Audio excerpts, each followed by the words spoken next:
Shots fired, a mass evacuation. We begin with breaking news on that shooting in Tulsa, Oklahoma. It comes as the nation has confronted several recent mass shootings. Here's what we know from a police briefing this afternoon. 4 people are dead after a shooting at St. Francis Hospital. Police in Tulsa say the suspect is also dead. Multiple people injured, but an exact number has not been released yet. The shooting happening in a building that houses an outpatient surgery center and a breast health center. Oklahoma's governor saying what happened in Tulsa today is a senseless act of violence. A motive has not been released. Of course, all this comes after 2 other recent mass shootings. A gunman killed 10 people at a supermarket in Buffalo, New York. Investigators say he drove 3 hours to kill, in his words, quote, as many black people as possible.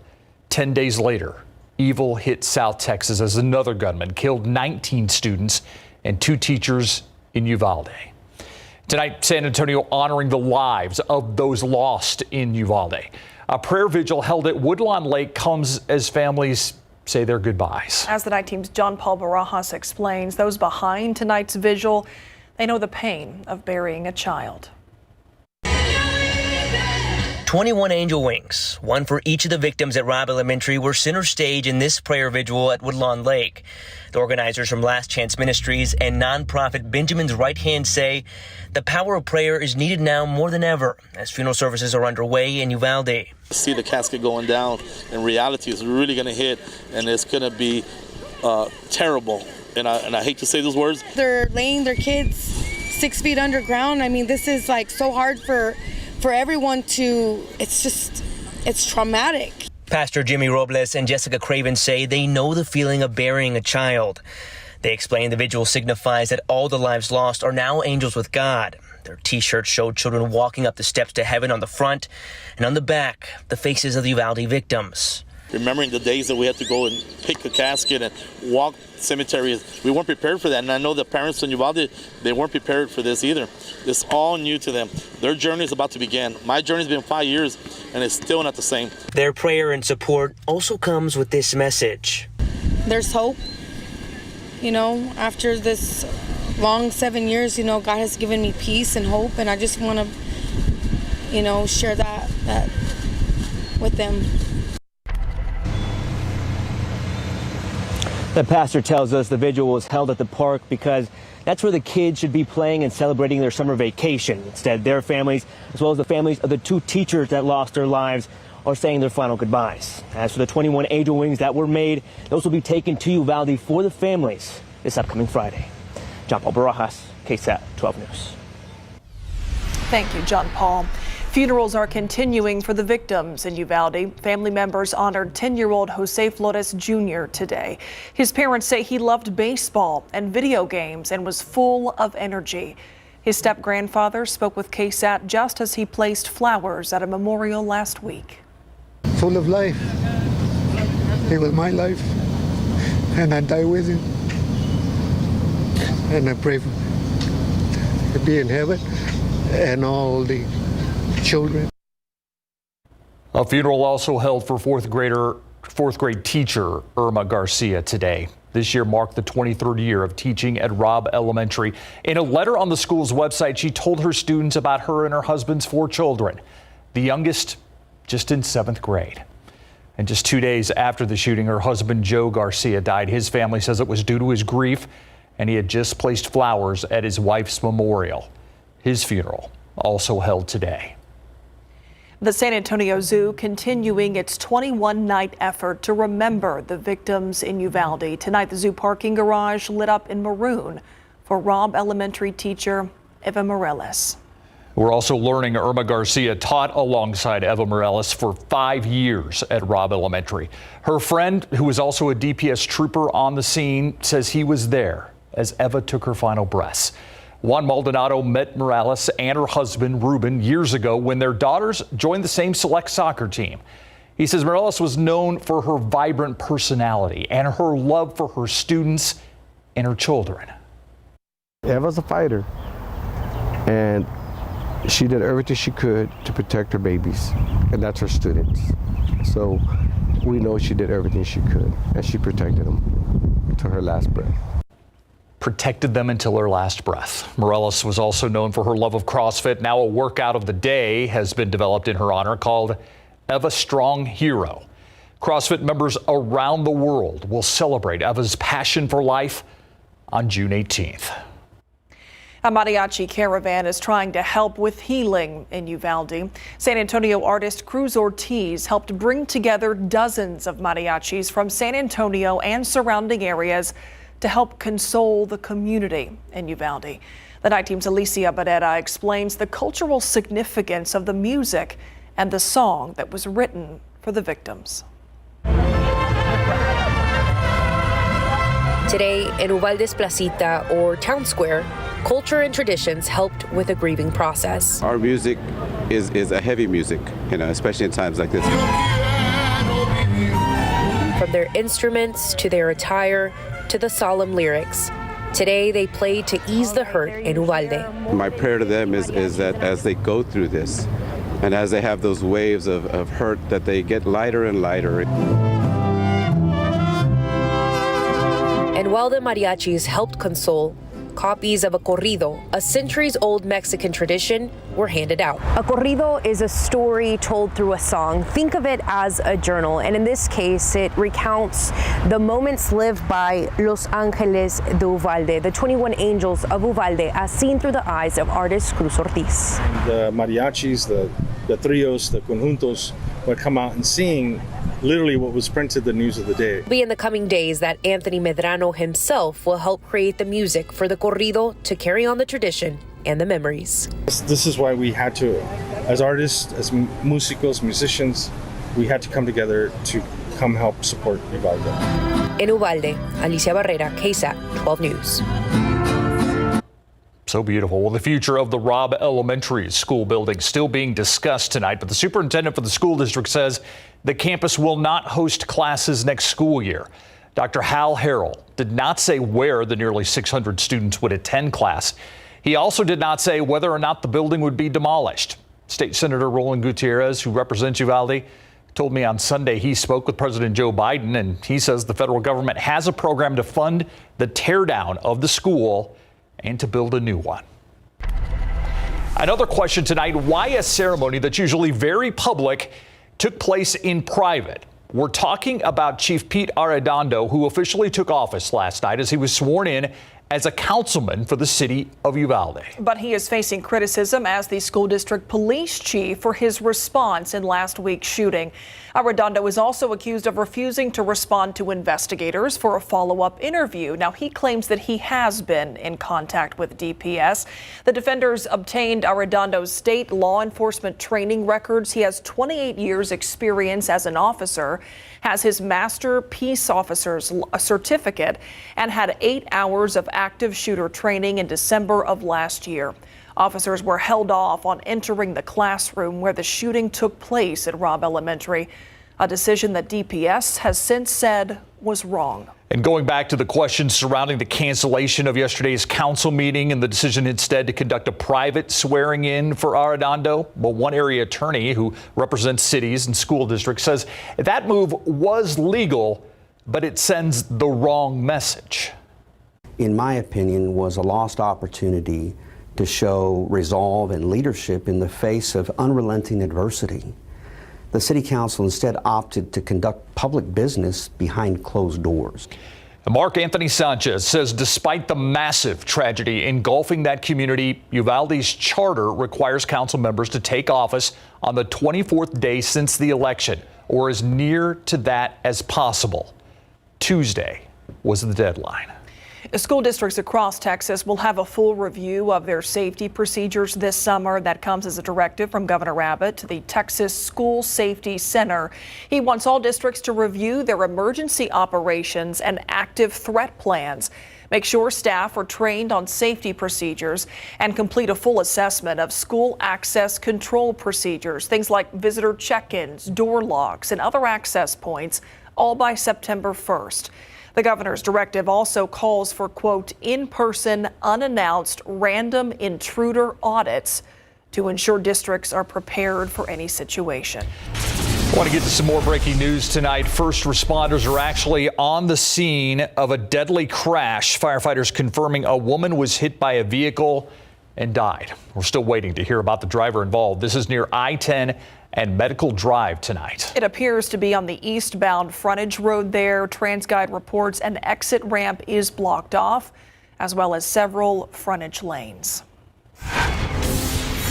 A San Antonio nonprofit getting some major recognition. How Haven for Hope is being honored for its efforts beyond Bexar County.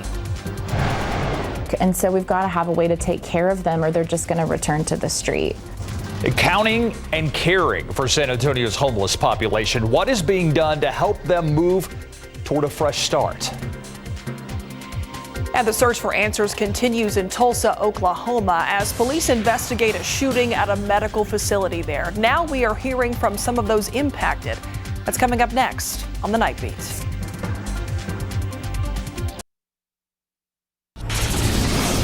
We're continuing to follow breaking news out of Tulsa, Oklahoma tonight. A shooting just 8 days after the school shooting in Uvalde. This one happening inside a medical building at the St. Francis Hospital in Tulsa. At least 4 people killed. Police had to go room by room to secure that building. One person there on the scene relieved to find out that her mother, who was at that hospital, is okay tonight. She's FaceTiming me at the moment. She's okay. She was at the top of the Kelly building, and she just showed me what was happening. And there was only like 6 cop cars at the time, the fire truck, and they were rushing people out. The shooter is dead tonight, a motive not yet revealed. The White House says the president was briefed on the shooting and is closely monitoring the situation. Back here at home and new tonight, a look at a facility helping those without a home in San Antonio. Their goal is simple: to get people off the street and into a full self-sufficient lifestyle, something Haven for Hope is being praised for in a new documentary, Beyond Homeless, Finding Hope. That's its title. It looks at how the nonprofit provides help, training, and support for those without a home. Those who made the film say theirs is different from other documentaries about homelessness because it comes from a solutionary approach. All thanks to the community coming together, including philanthropist and businessman Bill Greehey and then Mayor Phil Hardberger, to create Haven for Hope. But they're individuals with individual stories, with individual needs, and we need to be addressing those needs on an individualized basis, and we need to be doing so strategically and in a coordinated way and in a community-wide way. And Haven is just the perfect model for what couldn't be adapted to other communities. The Santikos Palladium hosted the screening. I led a panel discussion on homelessness and Haven for Hope after the film. Now, Bexar County is facing a rise in mental health and addiction struggles among its homeless population. But there is some encouraging news from this year's Point in Time count. That's the annual count of how many people are experiencing homelessness. The newly released data from the one-night count in March shows overall homelessness is up just 2%, but when compared to population growth, it's flat. Of the nearly 3,000 people who are experiencing homelessness, just over 1,000 are considered unsheltered. That includes 33 unsheltered veterans, which is a 6-year low. The Night Team's Petty Santos explains what's being done to help. Although the overall count remained mostly flat, we did see an increase in chronic homelessness. The South Alamo Regional Alliance for the Homeless is comparing its 2022 point-in-time count to 2020, before the pandemic. The latest report shows a 77% increase among those who experience mental health and substance abuse issues and have been unsheltered for over a year. They're homeless because of their untreated mental health and their substance use disorders, criminal backgrounds. A lot of my population are registered sex offenders. It's not an episode of homelessness, it's a lifestyle. Morgan Hadley and Katie Vela, both from separate organizations, work together with other city agencies to improve the living situation for those on the street.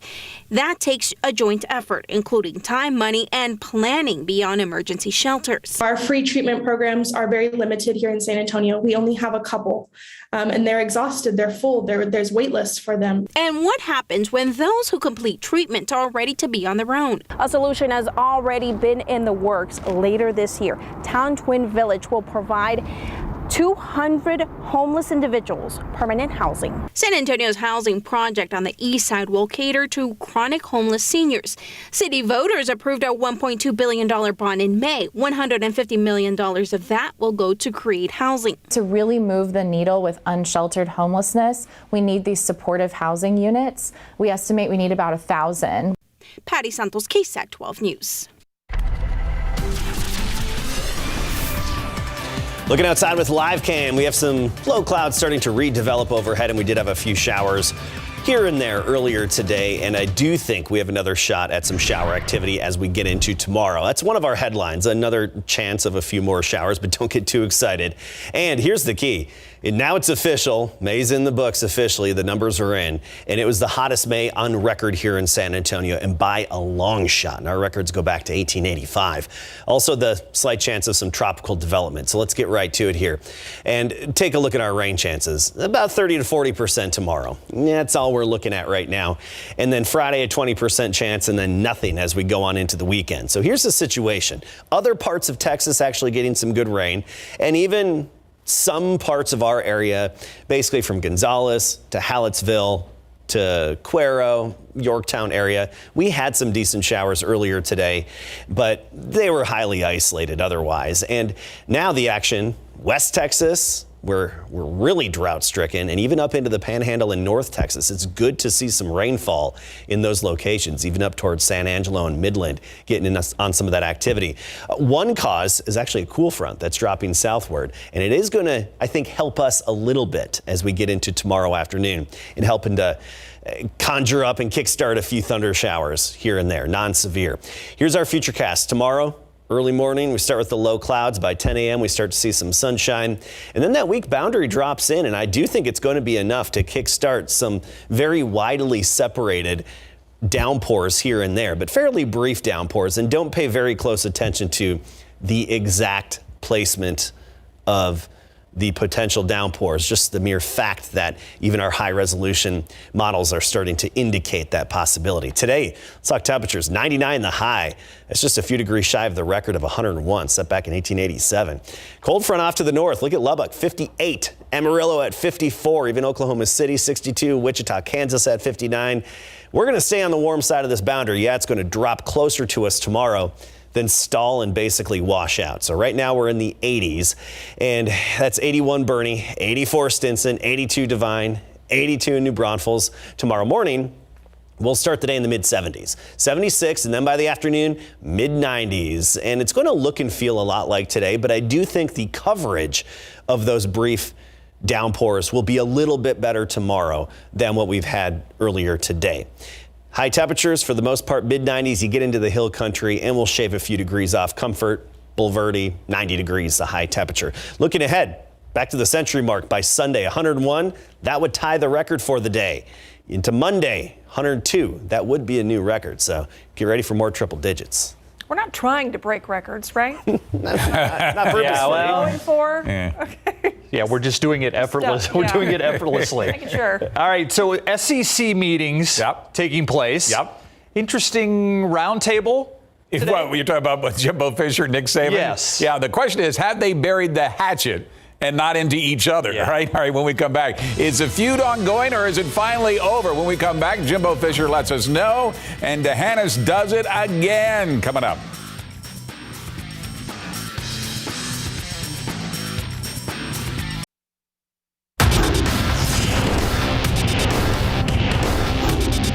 Things are said, and what he says, what we say. I mean, it moves on. We're moving on to the next thing. Aggies head football coach Jimbo Fisher says he and Alabama head coach Nick Saban have buried the hatchet when it comes to their feud over the 2022 recruiting class in big board sports. 2 weeks to the day when Alabama head football coach Nick Saban claimed that Texas A&M bought every player in their #1 recruiting class in the nation. Aggies head football coach Jimbo Fisher took the podium today at the SEC meetings in Atlanta. It's after Fisher called Saban despicable, a narcissist, in that explosive press conference the following day in College Station, then revealed in a fiery interview with KSAT 12 the next day that the Aggies had only one of their 11 early enrollees signed to a name, likeness, and image agreement, now up to 2. Today during his press conference, Fisher broke the news that he and Saban have now talked. We spoke very in the beginning, and he's been what he accused us of. both things. We said it's over with. We're done talking about it and what happens, and we're moving on to the future, what goes on, and try to fix the problems of what we have in college football. We're moving on to do what we got. I have no problem. Saban said almost the exact same thing yesterday when he said he has no problem with Jimbo Fisher, adding he never said the Aggies did anything wrong. Pro football coverage, powered by Davis Law Firm. Both the Dallas Cowboys and the Houston Texans announced large donations to those families directly impacted by the recent tragedy at Robb Elementary School in Uvalde. The Cowboys and the NFL Foundation will donate a combined $400,000, or $200,000 going to the Robb School Memorial Fund, and the other $200,000 to Uvalde Strong Fund. The $400,000 will directly support the families of the victims, survivors, and the Uvalde community as they seek to recover from this senseless tragedy. Likewise, the Houston Texans are donating $400,000 to the Robb School Memorial Fund, with $200,000 of that coming directly from the Texans players. Our football team got together, led by them, and raised over $200,000 to try to help the people, the community. And we'll be giving that to the Robb Memorial Fund down in Uvalde. Our organization, led by Cal and Hannah, will match that. So we'll be donating $400,000 to the community of Uvalde. Just seeing the generosity of my teammates, not only my teammates, but the McNairs, the coaching staff, everyone doing whatever we can to help out the community in Uvalde. And, there's a lot of people hurting there. We have one staff member, Roland Ramirez, who this is, really close to home for him. He went to that elementary school. He's from that town and knows some of the people affected by the tragedy. And so we're just doing this and showing our support and doing whatever we can to help those families there. The Hannahs wins their second state title in softball since 2018. We'll show you how they did it next. This afternoon, the Hannahs Cowgirls taking on the Hermleigh Cardinals in the Class 1A state championship game at the Red and Charlene McCombs Field in Austin. Bottom of the first, game tied at 1. Jolie Frosch at the plate with a runner on third when Frosch blasts the RBI single to center field to score. Ryan Majors give the Cowgirls a 1-run edge. Next inning, a runner on second for Kayla Looper, who rips this pitch past the shortstop that allows Peyton Pearl to score, and it's a 2-run lead. A little later, Mabry Herman slaps this one to the opposite field. That brings home Tori Johnson, and the lead is now 4-1 in the second. Fifth inning now. Hannahs has runners on second and third when the pitch gets past the Cardinals catcher. That will bring home Herman to make it 5-2 game. Hannahs goes on to win the Class 1A state title by the final score of 6-2. It's just so exciting. This has been such a fun time. I've enjoyed every single minute of it, and to know that it's finally over, it was kind of like relief and just so exciting. Winning this and winning my freshman year were the hardest thing I've ever done, and to hang my cleats up this way is the perfect way. That's awesome. The O'Connor Panthers softball team has headed to the state tournament for the first time since 2012. That's after they swept Weslaco in their best-of-3 series last week, 5-1 in Game 1, 7-6 in Game 2, which ended in a double play. Now the Panthers, who are on a 25-game win streak, will face El Paso Americas this Friday at 4 p.m. at the Red and Charlene McCombs Field in Austin in the Class 6A state semifinals. We definitely still have the momentum, the excitement, even the pressure from the last inning to the last out. We're just taking it into practice, working hard, and just trying to prepare for Friday's game. It means everything. I mean, since freshman year, we've been just working and striving toward the goal of making it to state. So being here as a senior, it's been amazing. Good luck to O'Connor. We'll be there for that big game, and congratulations to the Hannahs today for their big state title game. They've got a dynasty. Sure do. Yeah, thanks for sure do. We'll be right back. All right, so we're going to head down to the tropics right now. We have that potential development that should turn into a tropical depression, maybe even tropical storm Alex. It has a lot of wind shear loft it's going to be contending with, and it's going to be a big rainmaker for western Cuba and then even on into Florida. Unfortunately, that good soaking moisture not going in our direction. Just a few widely separated pop-ups here and there, especially tomorrow afternoon. This weekend, though, sunny and back to 100. All right. Thank you, Adam. That's it for the Nightbeat. Don't forget, Good Morning San Antonio starts at 4:30. Have a good night.